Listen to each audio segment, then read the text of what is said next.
ሞስኮን ለማንበርከክ ለዩክሬን የምናደርገው ድጋፍ የለም። ዋሽንግተን። ሰላም ጤና ይስጥልኝ። ይህ የወሽወሽ ሚዲያ ነው። አብራችሁን ቆዩ።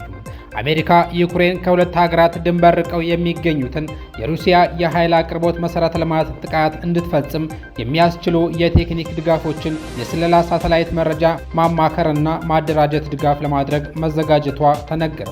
ከዋይት ሃውስ እንደወጡ መረጃዎች ከሆነ ከዚህም በተጨማሪ ከዩክሬን ከተተኮሰ በቀላሉ ሞስኮን ማጥፋት የሚችለውን የምትመካበትን ረጅም ተወንጫፊ ቶማሃውክ ክሩይዝ ሚሳኤሎች ለኪየቭ ለማቅረብ እያጤነች እንደሆነ ሰምቻለሁ ሲል አልጀዚራ ዘግቧል።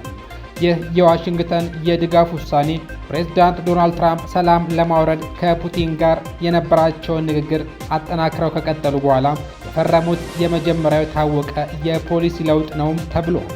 የአሜሪካ ባለስልጣናት እንደገለጹ ከአሜሪካ የሚደረግላት ድጋፍ ዩክሬንን ከድንበሯ ርቀው የሚገኙትን የነዳጅ ማጣሪያዎችን፣ የቧንቧ መስመሮችን፣ የኃይል ማመንጫ ጣቢያዎችና ሌሎች መሠረተ ልማቶችን ኢላማ እንድታደርግ ያስችላል። የኔቶ አጋሮችም ይህንኑ እንዲከተሉና ተመሳሳይ ትብብር ማድረግ ይገባቸዋልም ብለው በፕሬዝዳንት ዶናልድ ትራምፕ የሚመራው የአሜሪካ አስተዳደር ኪየቭ ጦርነቱን ማሸነፍ እንድትችል የሩሲያ ቁልፍ መሠረተ ልማት፣ የነዳጅ ማጣሪያ፣ ወታደራዊ ቤዞች፣ የመሳሪያ ፋብሪካዎችና ሌሎች የሳተላይት ምስሎችን፣ የክትትል መረጃዎችን ጨምሮ የዩክሬንን ጥቃት ትክክለኛነት ለማሻሻል ከፍተኛ እገዛ ያላቸው የስለላ ድጋፎችን እንደሚያደርግ አሳውቋል።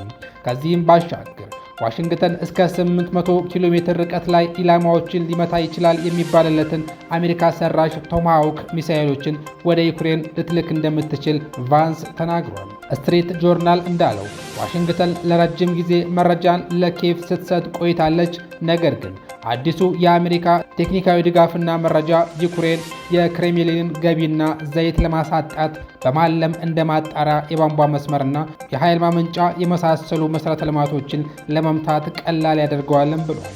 የዩክሬን ፕሬዝዳንት ቮሎዲሚር ዜሌንስኪ ሐሙስ ዕለት በኮፐንሃገን በተካሄደው የአውሮፓ ፖለቲካ ማህበረሰብ ጉባኤ ላይ ከአሜሪካ አቻቸው ጋር ስለ ሁኔታው መወያየታቸውን አረጋግጠዋል። ከዩናይትድ ስቴትስ ጋር ተናግረናል። ለዚህ ውይይት ለፕሬዝዳንት ትራምፕ በጣም እናመሰግነዋለን። ባለፈው ጊዜ በጣም ጥሩ ስብሰባ፣ በጣም ውጤታማ ውይይት አድርገናል እና ስለ ረጅም ርቀት የጦር መሳሪያዎችን ተነጋግረናል ብለዋል ሲሉ ያስነበቡት ሞስኮ ታይምስ፣ ኒውዮርክ ፖስት እና አውሮፓ ኒውስ የዜና ወኪሎች ናቸው።